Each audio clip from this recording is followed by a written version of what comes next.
Welcome to Behind the Scenes with Izzy Bishop. To celebrate Veganuary, I want to discuss veganism. Veganuary was launched back in 2014 with 3,300 people registering. Today that has risen to a staggering 168,000 people, and that's just the official number of people registering online. So I want to find out how veganism affects our health, the economy, and most of all, our planet.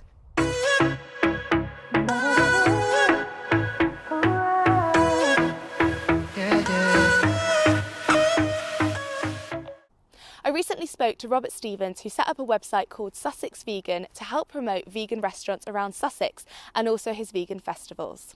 So I really wanted to talk to you today because obviously veganism has grown in the past few years. Back in 2016, only 1% of the UK population were vegan, and now a whopping 7% are classified as vegan. Yeah. So why do you think that everybody has turned to veganism? Do you think it is a bit of a trend and something that will fizzle out in a few years to come, or do you think it's here to stay?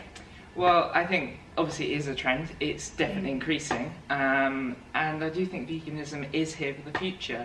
You can look at obviously the environmental impact of veganism and how it can reduce your carbon footprint more so than stop driving a car, or that's obviously the cliche example, but veganism definitely is here to stay.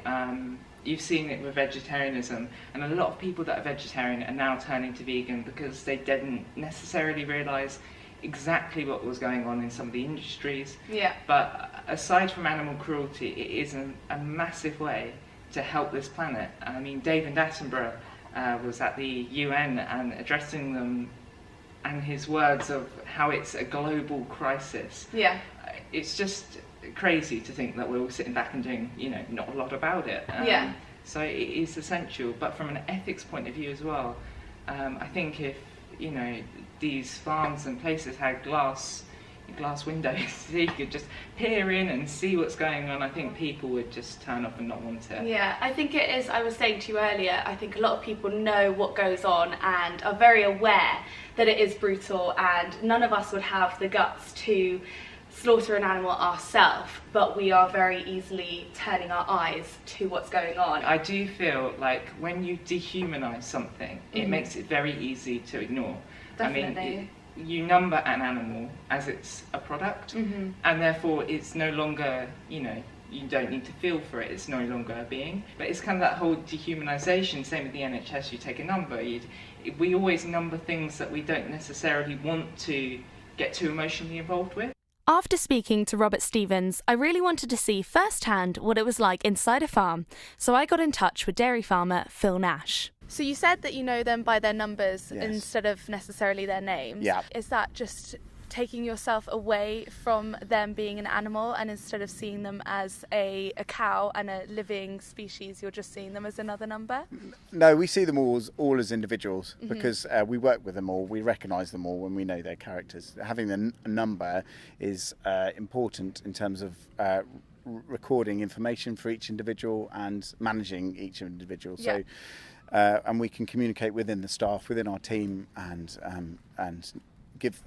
with the cows having numbers, we can communicate information about that cow, and we can record it on our computer software. So really it's a practicality, but it doesn't necessarily take away from the fact that they're all individuals and we recognise them. We have our favourites, and and actually they do all have names as well.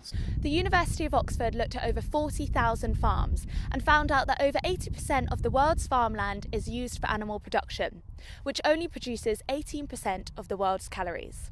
If now this won't happen overnight, of course it won't, and I wouldn't even strategize it that way either, because my brother's a farmer. I wouldn't want my brother to be put out of a job.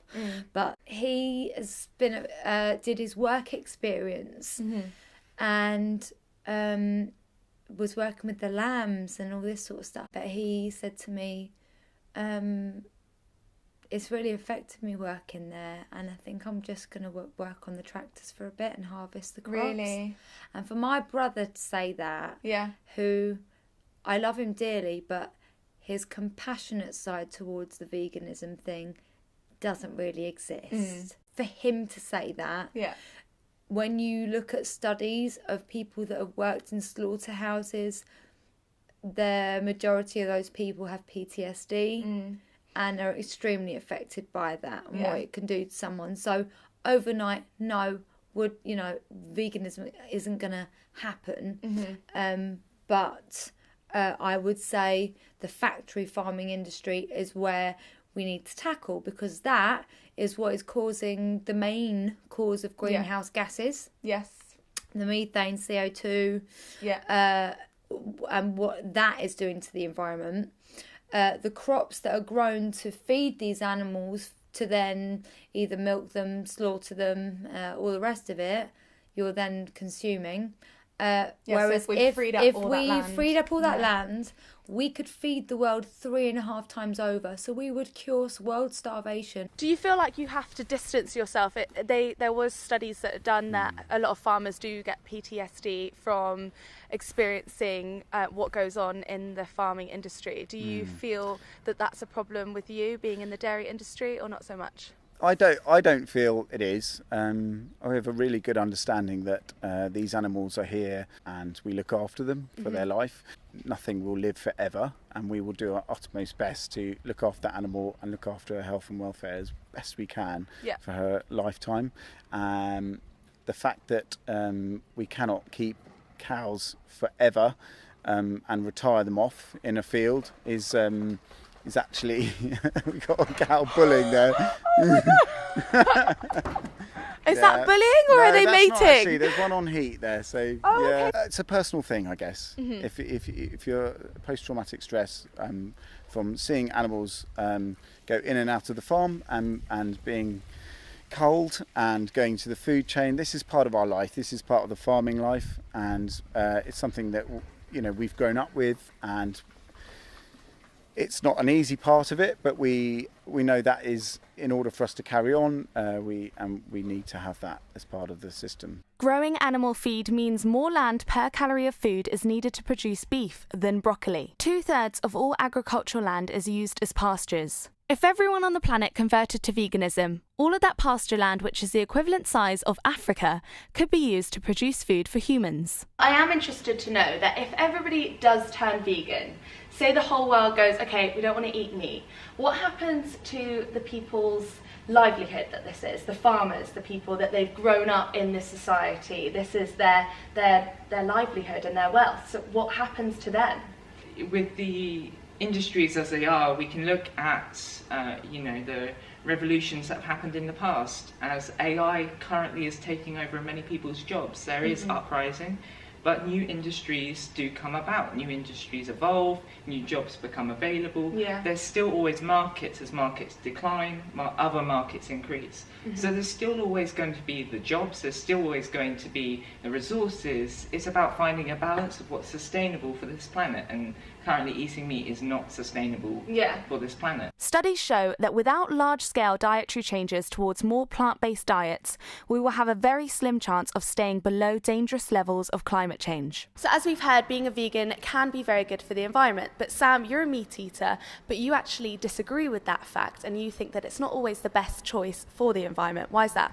In no defence, meat in general, the meat industry, the mass-produced meat industry, does have an effect on the environment. But what vegans sort of choose to ignore is the effect that a vegan diet has on the environment. It's very popular. I know not everybody eats quinoa, but quinoa comes from Peru and a couple of other neighbouring countries. That has to come to America, it has to come to the UK from Peru, and that's a lot of carbon emissions there. True. Then we have avocados that are from Mexico. Predominantly 85% of the world's avocados come from Mexico. So they've got to come all the way from Mexico to the UK. People do say it's better for the environment surely to eat a lamb chop that just came from down the road than quinoa and avocados that flew halfway around the world. And it's also starting to affect different industries as well, because obviously quinoa being from near South America, I know that they aren't able to afford their staple diet anymore because the rise in demand has increased so much. Exactly, massively. When you have a look at one of the most popular milk products out is almond milk. You look in California, they have the droughts. Now, one single almond roughly takes about 5 litres to grow. And they've had massive droughts in California, but the demand for almond milk still grows. And again, most of the world's almonds are coming from California. There is a lot of arguments for people saying, but we are an animal. So if animals in the wild kill animals and eat meat, that's part of their diet. Why should we be any different? But that's part of their survival. Exactly, yeah. What And else have they got to choose? They haven't got the utensils or all the other things. I mean, animals are animals, and that is their life. They have their own system.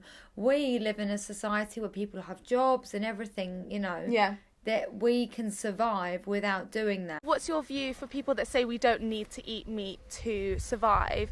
Obviously, talking about it from your point of view, this is your business, this is your livelihood. My personal opinion is that dietary choice is a balance, and I feel that we don't need meat, but then we don't need TV, we don't need cars, and we don't need luxury. And it's all part of the matrix that makes up our life. I feel that if it's somebody's choice not to eat meat, that's completely up to them. It's not my choice, and I'm completely at ease with the way that we look after our cattle, and the health and welfare of our cattle is absolutely second to none. Cows are the biggest methane emission contributors. If cows were a country, they'd be the third largest greenhouse gas emitter. However, there are many arguments as to why we shouldn't all turn vegan. If we weren't to have grazing livestock, we would have to rely more on inorganic sources of fertilisers for the crops we would be eating instead, which would have an impact on global emissions and the environment as well. The dairy industry is what really, really gets me, because a cow's body works the same way as our female bodies work. They carry a baby for 9 months. They lactate the same way we do when they give birth. And what happens is the calf is taken away, and you can see them suckling on bars and things like that, just so that we can have the milk. Yeah.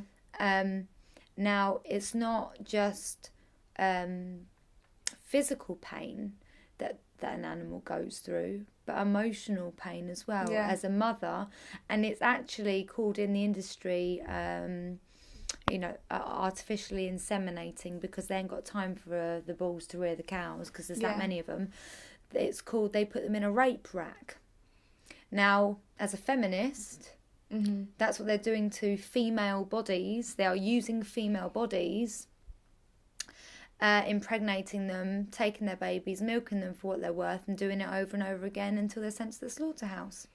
It's awful, isn't it? Now, some people go, yeah, but we're humans and they're animals. Well, why is your dog your pet and a part of your family, and yet a cow isn't? You look into their eyes, they have a brain, they have emotions.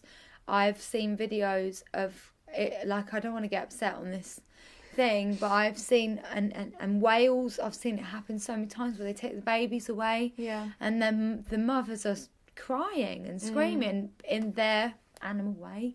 You can see it. Yeah, you can and see I think that people forget that just because they can't talk, that they don't feel the same emotions. When the cow has given birth to a calf, does that calf get to milk from her mother? Yes, that calf gets the milk from the mother for 4 to 5 days. Okay. So, and the calf will stay with its mum for about 24 hours before it's taken away. Where is it taken to? Okay, so we will take it to a special rearing area that was warm and dry, and there are groups of calves. So we are taking the calves away from the cows, but we're rearing and looking after them probably better than the cows would look after them themselves. Yeah. So it is a pinch point for many people in terms of their attitude towards dairy, but we're really comfortable with the way that we rear our calves, and we provide them with all they need in terms of nutrition and a warm, clean environment. And we do it with compassion, and we do it with their health and welfare as forefront of our minds, really. I mean, it's very apparent that you do really care about these cows, and I think it is lovely to see all of them so happy. What about the different side of farming, where farmers aren't so luxurious with their cows and give them such space, the more battery farming? They are giving such a negative connotation towards the farming industry. What would you have to say about that? Historically, there have been good and bad farmers in this country. I think with the advent of the red tractor scheme and a lot more checking and a lot more auditing that we all have to go through as a basis for selling milk in this country, I think you would struggle to find some of those bad farmers that were here, 30 or 40 years ago, 20, 34 years ago, because we just cannot.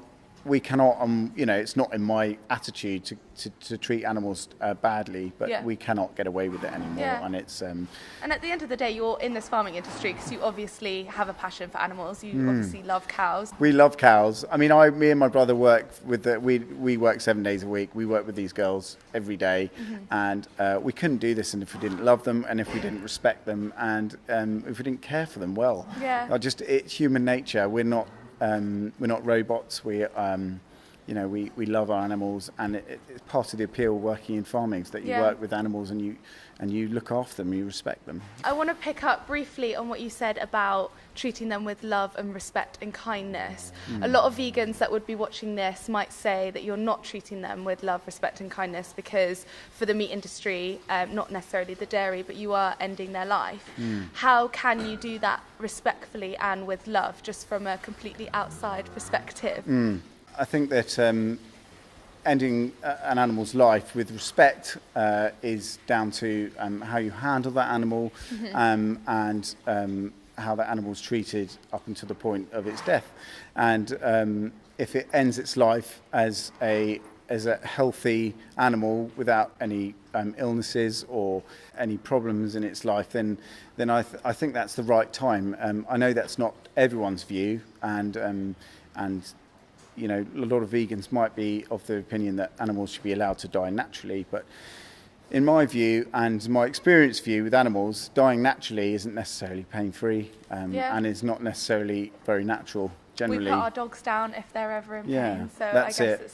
Now that I've heard the ethical arguments for and against veganism, I'm now wondering how turning vegan could impact on my health. Even though a lot of vegans are eating these mineral-rich, as we say, plants, you see a lot of smoothies and stuff like that, fruits and veg, they're all great, I eat both. But the thing that makes our body actually be able to absorb these minerals is fat. Right. Saturated fat, unsaturated fat, polyunsaturated, all of the fat, they all help with our body, and it's the only thing that actually allows us to absorb these minerals. Yeah. Now, on a plant-based diet, it's classically very low in fat. Yeah. So all of these nutrients and minerals that you're taking in, you could be eating loads of them. Yeah. But your body can't use them. It can't absorb them because it hasn't got the saturated fat. Have you felt like you have had to take supplements because of the nutrients that you might be lacking because you're not eating protein? Do you feel like you're lacking that? Anything which is a whole food, so it's whole and it's not processed, will have protein as part of its structure, whether that's a tiny bit or not. Mostly the protein, it's more a marketable thing. You see people going to the gym, they're just living off chicken and eggs, they're getting all their protein in. Do you think that vegans don't get enough protein as somebody that does have a meat diet? Definitely. Right. When it comes to protein, it can be found in a lot of plants, but what we've got to look at is the quality of protein. So biologically, the protein quality that's in, say, we'll call a kidney bean or broccoli, is not the same quality something found in red meat, chicken or eggs. Okay. So protein is made out of amino acids, and there are a set amount of amino acids, and if there aren't enough amino acids in a protein, our body can't use it. Right. A cow has 2 stomachs, okay? It can break down the grass even further to a finer molecule level to actually use the protein that's in grass. Okay. As humans, we have 1 stomach. Our digestive system is very, very simple, unlike a cow. Yeah. We can't break down those fibres enough to actually reach those proteins. Okay. We can't use them. Right. So it's not so easily accessible, the protein in vegetables, than it is in meat. Exactly. Our bodies are very much designed to digest meat. Do you feel like your body's changed since being a vegan? Because obviously you must have been a boxer before you turned vegan. Have you become stronger or less strong? Have you lost muscle? No, I've become stronger, but again, is that down to veganism or just growth as a human, Yeah. But I feel healthy, my mind feels clear, I feel more alive. So obviously veganism is a massive debate on what is right and what's wrong. There is a lot of false information out there. So how would you say that people can educate themselves properly on this topic? I would say that there's lots of organisations out there, farming organisations that that are sort of giving accurate information out. What I'd say to people is that if you want to find out about what goes on a farm, don't Google it. Go to look on organisations such as Open Farm Sunday and go and visit a farm and go and ask a farmer what they do and go and look around. And as an industry, we've got to be so much more transparent and communicative with the general public, because we've got such a great story to tell, and it's not all bad, and there's a lot of people making a lot of noise out there at the moment. But if for real truth and transparency, come and visit a farm. Well, there you have it, both sides of the argument for and against veganism. Ultimately, everyone is entitled to their own opinion, but I hope this video has helped you make an educated one.